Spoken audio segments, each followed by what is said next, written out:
तो हेलो प्यारे बच्चों, अगर आप इस कहानी को देखने के लिए आ ही गए हो तो इसको लाइक भी कर दो और चैनल सब्सक्राइब कर दो। रामनगर गांव, उस गांव के अंदर बारिश तो बिल्कुल भी नहीं हो रही थी और वहां के लोगों को अपना जीवन गुजारने में बहुत ही कठिनाई हो रही थी।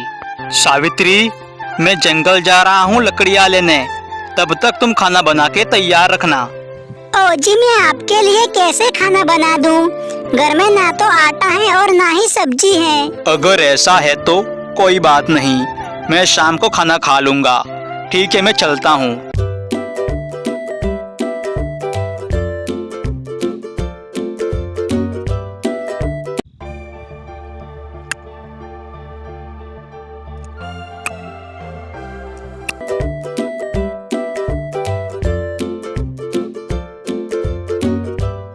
अरे, मेरे सामने भगवान जी आ गए।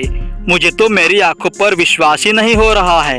मैं सब जानता हूँ, इसीलिए इस धरती पे आया हूँ। तुम्हारा गांव बहुत ही परेशानी में है, लेकिन अब चिंता करने की तुम्हें जरूरत नहीं है। इसी जंगल के अंदर एक जादुई पेड़ है और वो पेड़ तुम जो मांगोगे वो देगा, लेकिन वो पेड़ सिर्फ गरीबों की मदद करेगा। भगवान जी, आपने हमारी बहुत ही मदद की है। ये बात मैं पूरे गांव को बताऊंगा। अब इस गांव में कोई भी आदमी भूखा नहीं रहेगा। हमारे जंगल के अंदर एक जादुई पेड़ है और वो पेड़ हम जो मांगते हैं वो देता है। ए जी, ऐसे कैसे हो सकता है? मुझे तो आपकी बातों पर विश्वास ही नहीं हो रहा है। तुझे तो मेरी बात पर विश्वास भी नहीं हो रहा होगा, लेकिन मैं कल जंगल जाऊंगा, तब देखना।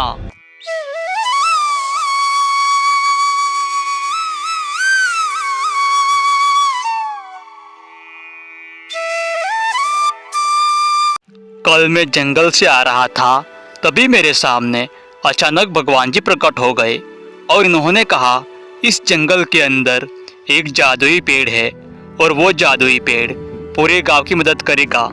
जी हाँ, मैं ही जादुई पेड़ हूँ, लेकिन मैं सिर्फ जो लोग गरीब होते हैं उनकी मदद करता हूँ, ना कि अमीरों की। मैं जानता हूँ तुम बहुत ही गरीब हो, इसीलिए मैं तुम्हारी मदद करता हूँ। और गांव में जितने भी लोग हैं इन सबको बोलना।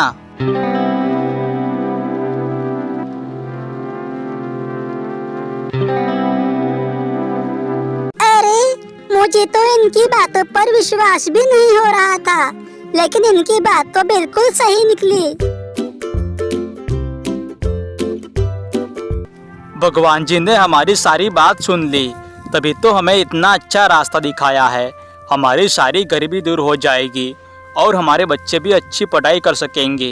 मुझे तो आपकी बातों पे विश्वास भी नहीं हो रहा था, लेकिन आपकी बात तो बिल्कुल सही निकली। मैंने सुना है हमारे गांव का जो हरिया है उसने कहीं जादुई पेड़ देखा है और वो जादुई पेड़ सोने के सिक्के देता है। सुबह सुबह में मुझे भी कोई बोल रहा था, लेकिन मैंने उनकी बातों पे विश्वास नहीं किया।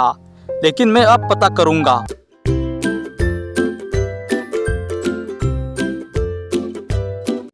हरिया, ओ हरिया, घर के बाहर निकल। अरे, ये आवाज तो सेठ जी की है। लगता है मुझे ही बुला रहे हैं। आता हूँ सेठ जी। अरे सेठ जी, आप मेरे घर पे आए हो। सेठ जी अंदर चलिए, पानी पीजिए। पहले तुम मेरी बात सुनो। मैं तुम्हारे घर पे ना तो पानी पीने आया हूँ और ना ही बात करने आया हूँ। मुझे तुम ये बताओ, वो जादुई पेड़ कहाँ है जो सोने के सिक्के देता है? अरे सेठ जी, वो पेड़ तो जादुई है और वो सिर्फ गरीबों की ही मदद करता है। आपके पास में तो बहुत ही पैसा है, इसीलिए वो आपकी मदद तो नहीं करेगा। अगर इस पेड़ ने मेरी मदद नहीं की तो मैं इस पेड़ को बीच में से ही काट दूंगा।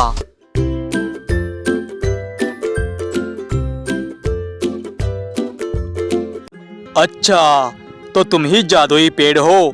तो चलो एक काम करो, मुझे जल्दी जल्दी सोने के सिक्के दे दो। मेरे पास टाइम बहुत ही कम है। देखिए, मैं सिर्फ गरीबों की ही मदद करता हूँ, ना कि अमीरों की। आपके पास में बहुत ही पैसा है, इसीलिए मैं तुम्हारी मदद नहीं कर सकता। देखो, अगर तुमने मेरी मदद नहीं की तो मैं तुमको बीच में से ही काट दूंगा।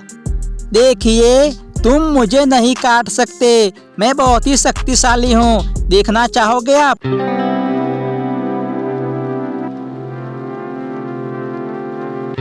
सेठ जी तो जादुई शक्ति से बहुत ही डर जाता है और वो जंगल छोड़ के भाग जाता है।